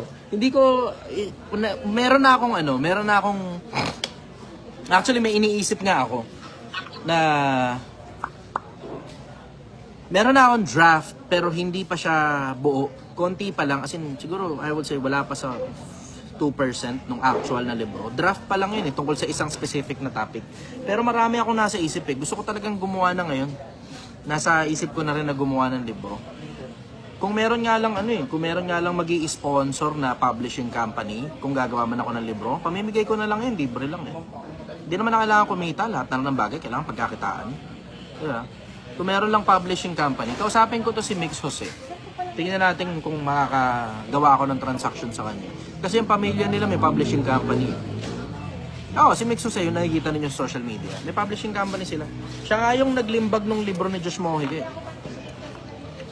Siya yung naglimbag ng libro. Pati yung walong pinakabobong paraan para yumaman. Ang author si Raymond De Los Reyes, RDR. Siya rin yung nag-publish nun Meron silang publishing company. Tignan ko kung paano magiging transaction ko sa kanila. Kung ano yung kailangan nila sa akin. O kung meron kasi may gastos din kasi na involved dyan Siyempre, ima-market din yung blah blah. Diba? Pero yung marketing naman, parang halos wala naman ng problema kasi kilala na ako ng halos lahat ng mga tao. Tawa ng utak ko, alam na nila Yeah. Pag nakita nilang may libro itong tao na to, parang halos imposible na. Alam mo yung parang unusual naman na wala ni isang pirasong tao yung magka-interest sa libro, diba? Ayun. Pero anyways, yun ang tignan ko kung paano. Wala pa akong oras sa ngayon kasi tinatapos ko tong Project 1M. Ayoko naman dugasin basta na lang i-declare basta na lang nag 1 million na lang. Gusto kong daanan talaga yung totoong proseso talaga ng paggawa sa 1 million. Kasi boring kapag ka madugas pag naka-only life ka, boring yun, hindi masaya Kaya hindi ko nga dinadagdagan yung pera dito Yung alam mo yun, pwede namang magdagdag ng pera galing sarili kong bulsa. Pero ayoko, hindi masaya, boring. Boring kapag naka-only life. Pag madayanan, hindi na masaya. So yun, dinadaanan namin yung actual na proseso. Katulad yun, pagkalugi ng kabilang branch na hindi pa naman considered na lugi kasi pumapalag pa rin every now and then. Pero hindi siya nakaka-break even. Hindi kumikita ng maayos yung kabilang branch. Ito malakas. Itong DOMSA, malakas ito. Sobrang lakas itong DOMSA. Ito talaga yung nakakabayad sa halos 10 tao ng Project 1M. 10 mahigit ang empleyado ng Project 1M. 10 mahigit, hindi ma-eksakto kasi every now and then may nagre-resign Yung mga constant nakikita nyo sa internet, sila yung mga regular na mga empleyado ng Project 1M. Pero all else, puro mga papasok, tapos after 1 month, 2 months, magre-resign din kasi hindi kaya puyatan. Anyways, hindi pala ito kwentuhan, nakalimutan ko, question and answer nga pala ito. Sige, napasarap ako, napasarap. Sige, go. Last question siguro. 60 na tayo. Lupit daming participants in fairness Dito sa Facebook, 132 Yung nasa Zoom ko, mga nasa Facebook, meron na akong Zoom ngayon. Dito na ako sa Zoom naglalagi. Dito na ako sa Zoom nagko-question and answer. Kasi hindi matanggap ng social media yung bunganga ako Lagi na lang Lagi na lang ako nadadali. Lagi na lang violation. Lagi na lang report. Lagi na lang wala yung page. So wala, nag-ano na ako Dito na ako sa Zoom na. Abang kayo. Maglalabas ako ng mga patawag sa inyo, sa mga lugar ninyo para makasali rin kayo sa Zoom meeting namin. Anyways, Nariel, go. Last. Sir, baka may bibigay kong suggestion. Kasi naisip ko, gumawa ng isang content na pwedeng related sa Project 1. Ano kayo maganda? Brother, gawin mo na lang. Kung ano nasa isip mo, gawin mo na lang. Kasi, alam mo, kahit anong maganda yung nasa isip mo, pag unang video i-upload mo, walang manonood niyan. Diretso. Unang video mo, walang manonood niyan. Kahit ano pang ganda nung pagkaka-edit mo, kahit anong lupit mo pa, walang manonood ng unang video mo. Maliban na lang, dudugasin mo. Merong paraan para pumutok sa social media. Dugas. Magyabang-yabang ka, katulad ng ginawa ni Franklin Moñaño. Tinan mo, sabog siya sa social media. Ito na naman yan ang problema. Dahil pandaraya, ang pandurugas yan, maaamoy ng mga tao yan paglipas ng panahon. And then eventually, ikaw din ang mapuputokan niya. So hindi ko talaga sinasuggest na shortcutin yung buong proseso. Ako, suggestion ko, kung ako makakapag-suggest sa inyo, daanan nyo yung buong proseso. Daanan nyo buong proseso. Huwag nyo shortcutin. Lalo na sa mga nakikinig sa akin sa social media, daanan nyo yung buong proseso, huwag nyo shortcutin. Huwag kayong sinungaling, huwag kayong hindi nagsasabi ng totoo. Oo, sige, may mga bagay na kailangan itago, bla bla, kasi business practice, understood na yun. Pero diba, you be as true as possible. Maging totoo ka, maging tapat ka, lalo na sa mga bagay na ilalabas mo sa social media. Kasi wala namang kakastuyo sa'yo sa social media na manghihingi sa'yo ng sobrang absurd na requirement para sa mga content. Ikaw lang mismo yung makakaisip ng mga bagay na naisip mo na ilalabas mo sa social media. Pag inilabas mo ngayon sa social media, kasinungalingan, susulitin ka ng mga tao dyan. Susulitin ka ng mga tao pagka naglabas ka ng kasinungalingan sa social media. So hindi ko talaga sinasuggest na yung dudugasin nyo yung proseso na katulad yung ginagawa ng iba, nagyayaman-yamanan. Tangina, ay nako, nakakapagod yan. Hindi mo kayang isustain yung pagyayaman-yamanan mo, puro ganyan na lang, puro ganyan, puro yaman-yamanan na lang. Russell, go. May suggestion ako. Russell, go. Okay, boss. Kung pareho po ang opportunity, bakit may umaangat at may naiiwan? Mindset pa o intolerance? Hindi parehas ang opportunity. Hindi parehas ang opportunity. Tignan mo, tulad doon. Ang mga mayayaman may opportunity makapag-aral sa mga pang-mayayamang eskwelahan. Ang mga mahihirap, walang ganung opportunity. Public school lang sila. Kung ano man na ino-offer sa public school, yun lang talaga yun. Walang option para mamili. Pag nasa squatters area ka, mahirap lang talaga. Tapos below minimum ang sinusweldo mo. Walang option para mamili. Maliban na lang, sobrang talino mo, i-scholar ka. Sa paghahanap ng trabaho, laging lamang ang may backer. Sa showbiz, laging lamang yung magulang mo sikat na. Tamo. So, there's no such thing as equal opportunity. Pero mapapalaki mo yung opportunity mo, depende sa kung gaano ka katalino, depende sa kung gaano ka kasipag, at depende sa pag-iipon mo. 3 pillars pa rin ng Project One. Tatalinuhan mo, tatabaan mo utak mo, tatrabahuhin mo, pag-iipunan mo. Yun ang sikreto. Mapapalaki mo mga opportunities. Pwede nga ikaw na gumawa ng sarili mo opportunities. Tignan mo yung ginawa ko rin sa Project One, di ba? Mga siraulong tao, pinagkukuha ko. Yung iba dito, may bagaan siya pa eh. Oo, tignan mo, sira ng ulo lang yun. Ako pa nga nabiktima ng isa eh. Pero at the end of the day, it turned out for the better. Ngayon, maayos yung mga empleyado. Nakakaalis ako ngayon ng lugar. Nakita niyo yun, di ba? Ang patawag ko noon, mga siraulong mga tao na kung maaari may kaso. Diba? Tapos ngayon, tatrabaho ng maayos. Tapos naging mga katiwa-tiwalang tao, naging maayos, matitinong mga tao. Tapos naiiwan ko na ngayon sa kanila ang Project One. And kahit maglibot ako ngayon sa buong Pilipinas, walang nagiging problema. Kung hindi nga lang external yung problema, kung hindi galing sa labas ng Project One yung problema, puta, mga 6 na buwan yan, lilibot ako sa buong Pilipinas. Kaso nagka-problema eh. Yun lang talaga eh. Nagka-problema. Kailangan ko bumalik. Tapos nagpa-survey naman ako sa inyo eh. Diba? Nagpa-survey ako sa mga tao. Tinanong ko kung ano ba, babalik na ba ako o tutuloy ko pa. Ang masagot ng majority, balik ka na lang muna. Pwede ka namang umalis anytime. Oo nga naman. Balik muna. Tapos alis na lang anytime. Yun. Follow up. Baka meron para sa'yo. May moment po ba sa leadership journey mo na kinailangan mong hayaan ng isang tao na bumagsak para matuto? Lagi naman. Lagi. Laging kailangan mo talagang hayaan bumagsak yung tao. Lalo na kapag binigay mo yung standard, hindi sinunod ang standard, pakita mo consequence. Pakita mo consequence. Basta as long as ang lang naman dyan, ang batas lang yan tungkol sa pagpapabaya mo na bumagsak ang isang tao, hindi sapat para bumagsak yung buong grupo. Yung siya lang babagsak, matututo siya, okay lang yun. Pero siya babagsak, kasama buong grupo, hindi okay yun. Tanggalin mo na lang yung tao pagka ganun. Yun ang basic principle nun. Kasi lahat naman ng tao, every now and then bumabagsak eh, diba? Lahat ng tao, every now and then nagkakamali. Walang taong lahat na lang ng panahon ng buhay mo, matalino ka. Walang taong lahat ng panahon ng buhay mo, diba? Hindi ka bobo, hindi ka tanga, kahit kapraso, kahit minsan. Walang ganun. May mga taong talagang kailangan mo lang talagang pabayaan para matuto sila. Kaparehas ng konsepto ng pagpapalaki ng bata yan. Hayaan mo lang, tinuturuan mo, paano maglakad, hayaan mo madapa. Para alam niya next time, masakit, mag-iingat na rin siya sa paglalakad ng maayos. Follow up, meron pa?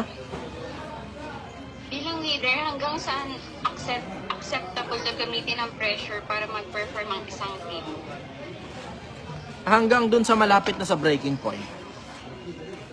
Doon, hanggang sa malapit na sa breaking point. Kasi ganito yan eh. So, lahat ng tao, dapat alam mo tolerance level ng tao mo eh. So, lahat ng tao may kanya-kanyang tolerance level eh, diba? Pagka nandito sa ilalim, tatamad yan. Wala masyadong pressure. Pag nandito sa may bandang ibabaw at sumobra ka, magre-resign naman yan. So, dapat somewhere dito lang banda. So, ito yung kabuuan, ito yung kabuuan. Somewhere dito lang banda. Medyo mataas lang ng konti kaysa sa kalahati. Pero paminsan-minsan mo lang naman kailangan mag-exert ng pressure eh. Paminsan-minsan. Hindi lahat ng panahon ini-exert ng pressure. Paminsan-minsan. Minsan-minsan. Follow up, meron pa? Sa experience mo, boss, alin mas masakit sa tao? Mawala ng pera o mawala ng sense of control? At paano mo ginagamit yun sa pagbuo ng leaders? Parehas masakit yung mawala ng pera at saka mawala ng sense of control. Sense of control o mawalan ng control? Kasi sense of control, pag nawala sa'yo yan, naku putang ina. Diba? Parang motor skills yung nawala sa'yo, hindi ka na nakakakilos. Hindi pa naman nangyari sa tanang buhay ko, nawalan ako ng sense of control. Hindi pa nangyari yun sa tanang buhay ko. Merong mga pangyayari na out of balance. Pero sense of control, laging nandyan. Ito, tulad na nakaraan, di ba, nakita nyo, disgrasya ako. Ang totoong disgrasya talaga nun, hindi naman yung semplang, hindi ako sumemplang. Bumagsak ako. Paano nangyari? Nakasagasa ako ng bato, tapos na out of balance ako. Pero hindi mabilis ang takbo ko nun. Nakasagasa lang talaga ako ng ganyang kalaking bato. Tapos syempre, yung gulong mo, di ba, kakalang na ganyan, hindi mo na ngayon mabalance eh. Na out of balance ako nun, pero hindi ako sumemplang nun. Pero yung sense of control, nandun. Sense of control. Pero yung control ko ang nawala. Sense of control nandun. Yung control nawala kasi na out of balance. Yung control paminsan-minsan, every now and then nawawala talaga yan. Babalik mo lang. Ganun lang kasimple. Hindi ganun kakomplikado. Control paminsan-minsan nawawala yan. Babalik mo lang talaga. Kailangan lang talaga alam mo kung paano mag-handle. Ganun yun. Kung paano mag-handle, napakahabang usapan yan. Isang buong araw ng pagka-training yan. Paano mag-handle. Minsan nga, hindi pa makuha ng isang buong araw eh. Last two, boss. Last two question. Okay. Ano po yung ang mas delikado sa negosyo? Taong kulang sa skill o taong may ego pero ayaw mag-adjust? Yung ego. Yung kulang sa skill, madali yan eh. Dalawa kasi yan eh. Yung, ang tawag nila dyan, skill issue or will issue. Skill issue or will issue. Yung skill issue, madali yan, retrain lang yan. Yung will issue, minsan nadadaan sa retrain, minsan kailangan mo nang i-let go. Skill issue or will issue. Pamayan? Last na, boss. Sige. Opo. Naniniwala ka po ba na mas mabilis umangat ang tao kapag takot silang maiwan kaysa kapag inspired lang? Ulit-ulit. Naniniwala ka ba na mas mabilis umangat ang tao kapag takot silang maiwan kaysa kapag inspired lang? Parehas. Parehas gumagana yan. Kailangan lang talaga alamin mo paano lumaro. May mga taong natatakot sa pagkaiwan. May mga tao naman natatakot na hindi sila mag-grow. May mga tao, mas gusto nila yung nai-inspire sila. Mas gusto nila yung positive approach. May mga tao, kailangan talaga yung negative approach sa kanila. Kailangan lang talaga alamin mo kung itong tao na to nagre-respond sa optimism o nagre-respond sa negativity. Doon mo kailangan alamin. Okay. Thank you, boss. Okay. Oh, biglang dumami. Oh, ngayon naghahabol kayo. Kanina hindi ka nagtatanong. Honor CRT NX1. Ba't ganun? Yan, mas gusto mo ang gawin mo sa may parang website. Tapos, ipapost mo yung mga PDF para libre.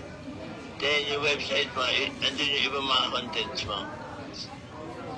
Pwede naman yun. Go lang. Proceed lang. Okay na? Mabalik mo, pwede yung tulungan doon. Web developer ako eh. Ulit, brother. Ano yan? Web developer ako, pwede yung tulungan yung mga ng website. Ganda. Sige, pag-usapan natin, brother. Pero tsaka na lang, ayoko munang humingi ng pabor sa kahit na sino, lalo na bago ka sa grupo. Mahirap yung masyadong mainit lang sa umpisa, tapos pagdating sa dulo, magkakaproblema na. Tsaka na, pagka tumagal ka na, mga 1 taong ka rito sa grupo, okay lang siguro. Yung Facebook ba ang follower mo na ako? Sige, brother. Salamat. Okay, sige. Next tayo, dyan na pare, go.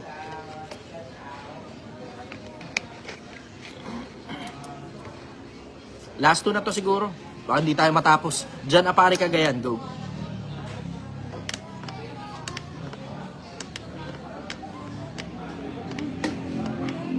Wala. John Rick, Pangasinan, go.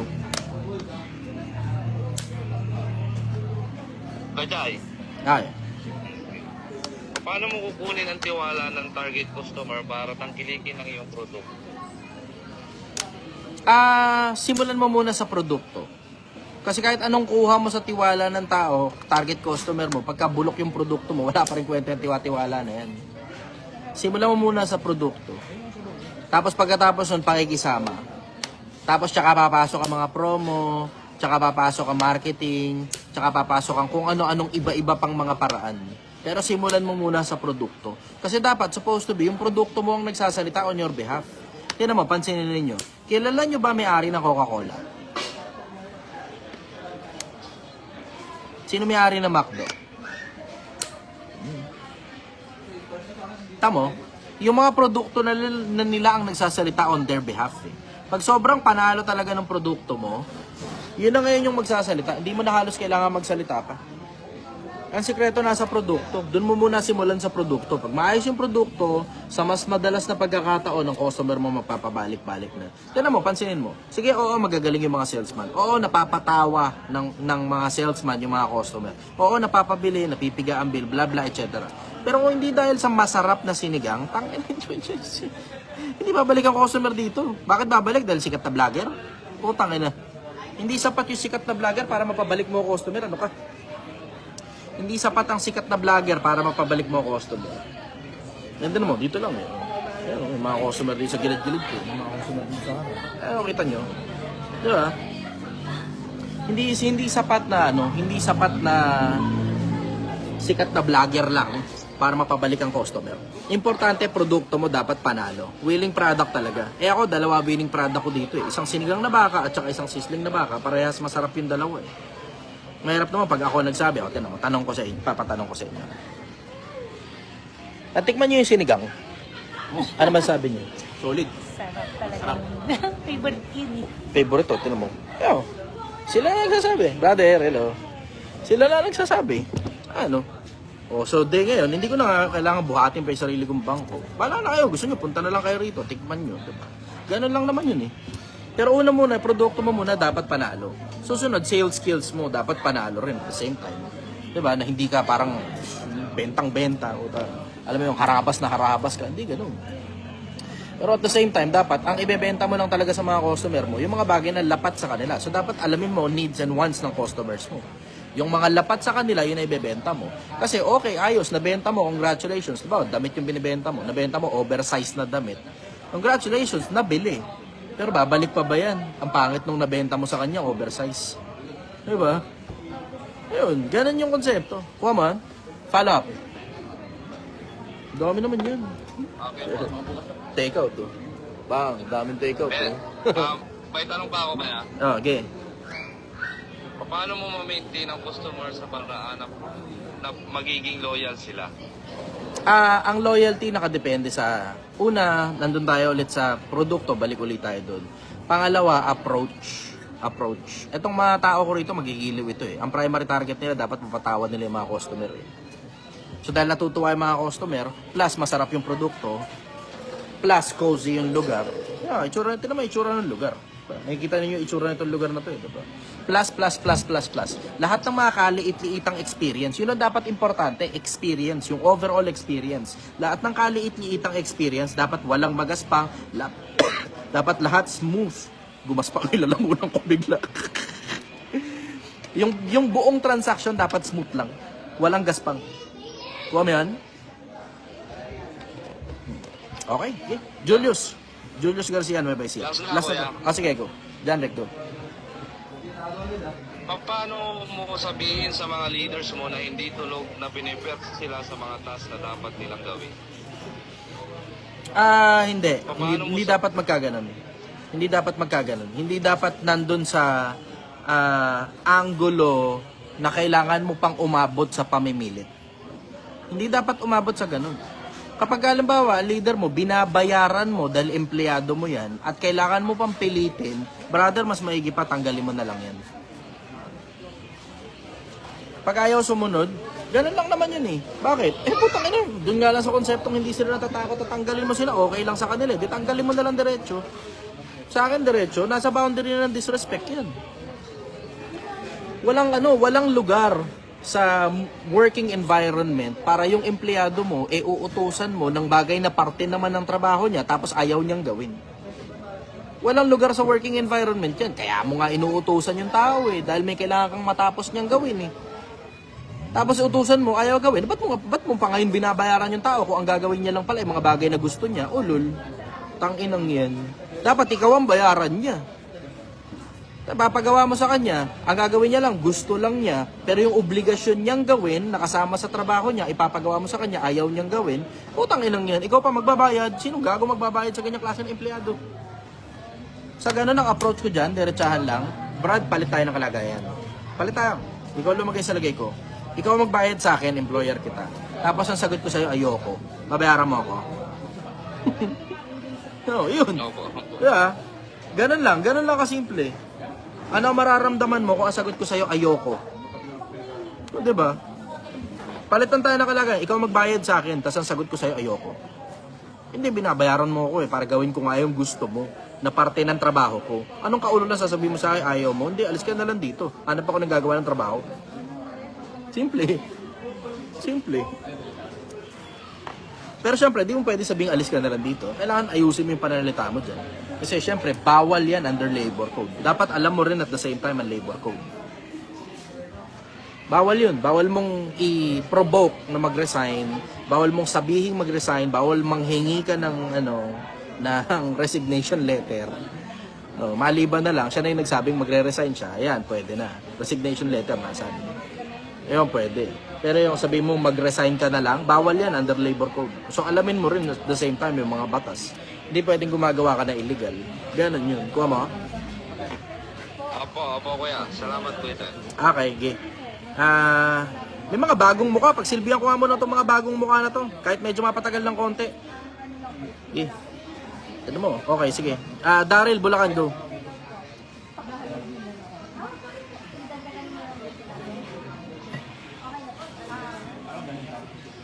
Daryl, Bulacan, go. Hello, magandang gabi, Brother Chai. Yellow. Tatanong lang ako, regarding kasi sa halimbawa, paano mo mapapasunod or paano mo mapapaayon yung mga tao mo? Ako kasi, hindi naman sa high school graduate, pero nabigyan ng opportunity na maging manager sa isang kumpanya.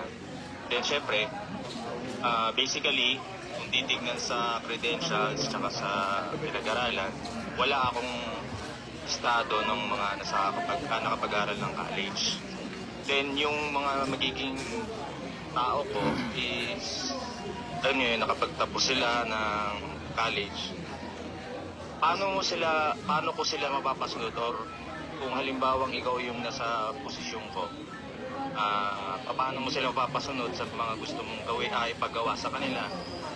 Hindi magiging issue na high school graduate ka lang, ako nakapagtapos, utusan mo ako. Hindi naman magiging issue yun. Wag mo lang di-disclose yung kahinaan mo. Okay. Ganon yun. Bakit kailangan mo pa kasing i-disclose sa kanila na high school graduate ka at sila college? Ano nangyari? Ba't nagkaganyan? Hindi dapat mangyari. Diba? At the end of the day, ikaw ang na-promote kung employment yan, o at the end of the day, ikaw ang may-ari ng negosyo kung negosyo mo yan.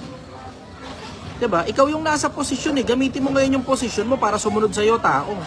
Kumbira naman. Batch na kayo? Hindi kasi. Yung chat ko kayo. Sige. Pag-usapan na lang natin. Kita-kits. Ingat kayo. Dahan-dahan sa biyaya. So yun, yung sobrang basic lang na konsepto na yun, na ikaw yung nasa posisyon. Hindi ka mamatahin ng tao pag hindi mo inilabas yung ganyang kahinaan mo. Yung posisyon mo lang sapat na para sundin ka Hindi na kailangan ng background mo pa. Yung posisyon mo, gamitin mo. Bawa, mo, tulad sa akin. Alam mo, minsan it's just a matter of putting yourself in someone else's shoes Diba? Bawa, ako boss, tapos empleyado kita, tapos ayaw mo sumunod sa akin. Ang sagot ko lang sa'yo nun, bawa, empleyado rin ako, kasi supervisor, empleyado rin niya kahit boss yan Diba? Bawa, ako supervisor, tapos ikaw ahente ko. Palitan tayo ng kalagayan, Brad. Ikaw ang supervisor, ako ahente mo. O ikaw supervisor, ako rank and file mo. Tapos, ang sagot ko sa'yo, ayaw kong gawin yung pinapagawa mo sa akin. Eh, yung boss mo sa ibabaw, tinitignan ng performance mo. O ngayon, ano ngayon ang option? Ang option ngayon, either ako, gagawin ko yung gusto mo, o sasabihin sa akin ng boss mo na nasa ibabaw na tanggalin niya ako. Yun lang. Ikaw ang supervisor, ako rank and file. Siyempre, uutusan ka ngayon ng boss mo para tanggalin yung empleyadong ayaw sumunod. So, ngayon, palit lang kayo ngayon ng kalagayan. Ano gagawin mo kung ikaw yung supervisor? Ano gagawin mo sa akin? Diba? Ganun lang yun eh. Minsan, ilalagay mo lang sa posisyon yung sarili mo, brother. Kasi pagka, alam mo, minsan, may mga tao, lack of perspective eh. Hindi nila alam kung ano kapangyarihan ng nasa ibabaw nila. Minsan nga nakakatawa na lang yun eh. The fact nga na nasa ibabaw yung tao na yan, dapat maintindihan mo na kagad na in-authority yung tao na yan. Minsan may mga tao talagang bobo lang talaga yung tanginang yan. Pumasok ka na rank and file, gusto mo laki ng sweldo mo. Pagka mababa sweldo mo, lalayasan mo boss mo. Samantalang tinanggap mo naman yung sweldo na yun in the first place at nagkasundo kayo ng ganun. Tapos wala rin namang magbabayad ng mahal sa bulok na serbisyo mo. Tapos may boss ka sa ibabaw, ayaw mong sumunod. Paano ka ngayon mananatili sa isang trabaho kung ganyan? Tumambay ka na lang sa bahay nyo. Pagka ganyan ka. Diba? Basic principles lang yan eh. Sobrang basic principles lang yan. Ikaw naman halimbawa na ikaw yung nasa posisyon, hindi mo ginagamit yung kapangyarihan mo na ikaw yung nasa posisyon. Minsan papaalala mo lang eh, brother, ako kasi yung supervisor. Hindi naman yan dahil sa mataas yung posisyon ko. Pero mataas yung posisyon ko kaysa sa'yo. Paalala ko lang, ayaw mo sundin yung gusto kong gawin mo. Wala ka ngayon choice kundi sundin yun. Otherwise, sasabihin ko sa boss ko na ayaw mong sumunod. Tapos tatanungin ko kung ano gagawin. Pag sinabi ng boss ko na tanggalin ka, wala akong magagawa, brad. Sabi ng boss ko yun eh. Bakit? Kasi ano mangyayari? Pag hindi ka sumusunod, ako maapektuhan. Pag ako naapektuhan, ang boss ko ngayon magagalit sa akin. So mamimili lang ako sa dalawa. Either tatanggalin kita o tatanggalin ako ng boss ko. Ganon. Kuha mo? Oo, ganon lang. Halimbawa, ikaw naman may-ari ng negosyo. Brother, palit lang tayo ng kalagayan. Ikaw may-ari ng negosyo, ako empleyado mo. Ayaw kong sumunod sa gusto mo. O ngayon, ano ngayon na nangyayari? Ang negosyo mo, gumagaspang ang pasok ng pera. Dahil merong isa, hindi ginagawa yung trabaho niya. Ano ngayon na mangyayari? Yung ibang mga empleyado mo, maiinis na sa'yo dahil ako, nire-retain mo pa rin kahit na yung ibang empleyado mo ang gumagawa ng trabaho ko. Tapos ngayon, kailangan mo pa akong bayaran para sa bulok na serbisyo ko. Ganun lang. Lagay mo lang sarili mo sa perspective ng empleyado. Magkakaintindihan na kayo. Di mo na kailangan manigaw. O mo? Yes, brother. Follow up. Follow-up question. Yeah. Ano ang mas mabuting ipatupad na, kasi, di ba may mga iba't ibang klase pagpapatupad as head or superior, like gaya ng nasabi ko kanina, as promoting branch manager. Ano ba yung dapat na maging mo sa tao na kailangan ba stricto ka, meron kang bigat, meron kang kamay na bakal na kapag ito hindi mo nagawa, so kailangan kitang i-report. Hindi, ang kailangan brother, bantayan mo lang talaga. Monitoring lang talaga, ganun kasimple. Ang kailangan lang talaga, maglalatag ka ng mga eksaktong batas. Tapos yung eksaktong batas, siguraduhin mo lang na nasusunod. Hindi naman na kailangan kayo kamay na bakal pa sa ganyan. Diba? Putang ina, diretso yung kamay na bakal na yan. Kapag ka worst case scenario na lang yan, na malaki na sunog. Pero kung, alam mo yun, sumusunod naman ng mga tao, tapos wala namang problema, para ano kakamay na bakal mo? Puta, brad, diretsahan lang sa panahon ngayon. Diba? So, kailangan mo rin balance na hindi ka masyadong mahigpit, pero hindi ka rin masyadong maluwag at the same time. Option. Ha? Siyempre, yun nga, iba kasi yung sa, merong, gaya nga naman, nasasabi mo dati sa mga past videos mo na siyempre ako sa part ko na wala ako nung bagay na kailangan ko ngayong panahon, na dapat meron ako nung bagay na yun na hindi ko pa siya kailangan noon. Yun nga yung kaya sinasabing diploma. Ano tanong mo dun? Ngayon, siyempre parang sa akin parang naging lang is paano mo ako mabibigyan ng, yun, gaya nga na sinabi mo kanina na kung ano yung iniutos sa akin as ako nga yung promoting manager or superior ng mga naging tao ko. parang kumukuha lang ako ng mga basic ideas. Although, yung sa pagpapaano naman ng tao, sa pakikisama, kung ano yung kailangan nilang i-voice out regarding sa trabaho, wala naman magiging problema doon. Pero yun nga, parang siyempre sa akin, sa site ko, or yung sa ano ko na, siyempre, sila nakapag-college, pero yung ganun, Brother, mas paulit-ulit ka maaga dun, di naman sa issue akin. yan eh. Hindi ko alam ba't ginagawa mong issue yan. Inferiority complex na lang yung ginagawa mo sa sarili mo eh. Ulitin ko, hindi mo kailangan i-disclose na high school graduate ka lang, brother. Huwag pa ulit-ulit, hindi mo kailangan i-disclose high school graduate ka. Ulitin ko, hindi mo kailangan i-disclose high school graduate ka. Ulitin ko, hindi mo kailangan i-disclose high school graduate ka. Uulitin ko ulit, hindi mo kailangan i-disclose high school graduate ka. Hindi ko alam kung ano ba yung problema sa pagiging high school graduate. Ano ba issue mo sa pagiging high school graduate? Wala naman, kasi sa akin. O, tinan mo, wala naman palang issue eh. Ang naging ano lang, siyempre, kumbaga sa ano, parang ang nangyayari, ang mangyayari is nabaliktad yung sitwasyon na although siyempre, alam mo yung kapanahon ngayon na nakapag-aaral, ako uutusan. Brother, paulit-ulit. Ako yung merong Hindi issue yung high school graduate na yan. The fact na ikaw yung inilagay sa posisyon, ang authority mo nang gagaling sa kumpanya, na ikaw yung inilagay nila dyan, hindi yung high school graduate ka. okay. Hindi naman yung Okay. kolehiyo ang naglagay sa'yo sa posisyon eh. Ang naglagay sa'yo sa posisyon, yung boss mo.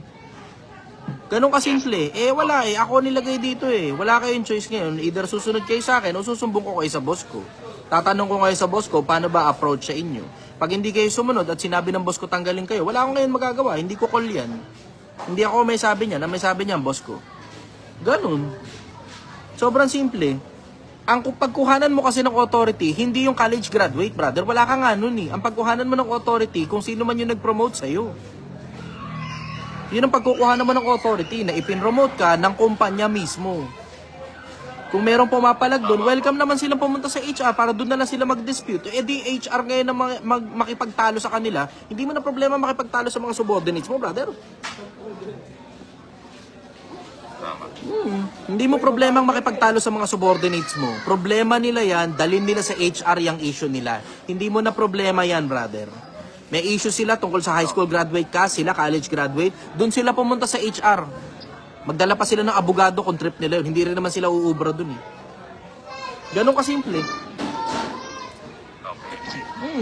At least kahit paano may ano na ako. Oo, diretso lang. Sabihin mo lang diretso. Kung may issue kayo, dahil ako ay high school graduate o kayo college graduate, diretso na lang po kayo sa HR. Dahil hindi naman po ako ang nag-promote sa sarili ko para mapunta ako rin sa posisyon na to.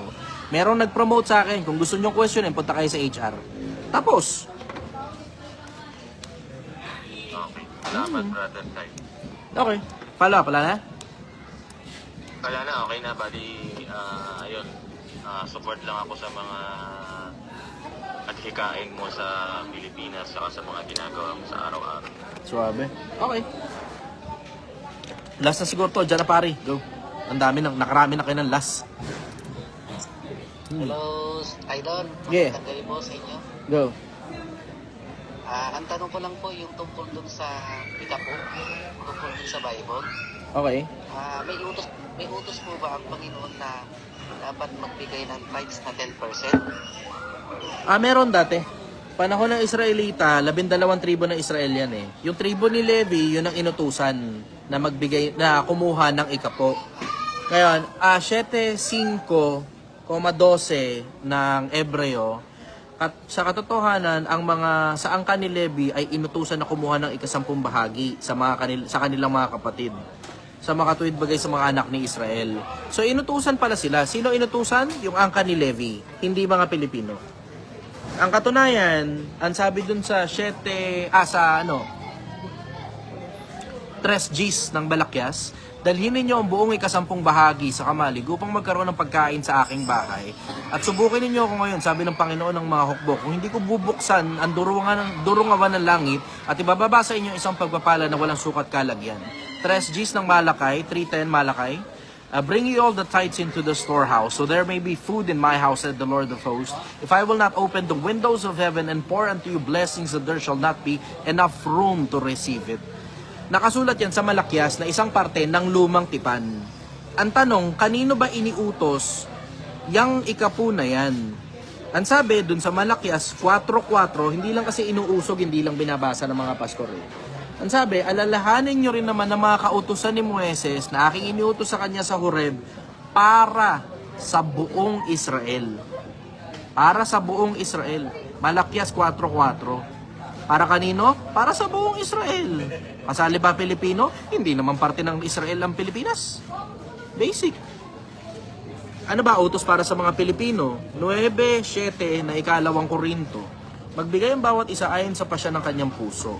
Huwag mabigat sa loob o dahil sa pinipilit sapagkat iniibig ng Panginoon ang nagbibigay ng masaya. Ang utos, pagbibigay, masaya ayon sa puso. Pasya ng puso. Hindi pasya ng pastor na 10%. Hindi pasya ng pastor 10%. Hindi ganun. Kaya nga tignan mo, hanap ka ng talata sa Biblia na si Kristo iniutos sa mga Kristiyano yung magbigay ng ikapo. Wala ka makikita. Wala. Tagal ko ng hamon yan sa mga pastor eh. Hanggang ngayon, wala pa rin kumakanaan yung hamon ko na yan eh. Hanap kayo ng isang talata na si Kristo inutos yung pagtatayt sa mga Kristiyano.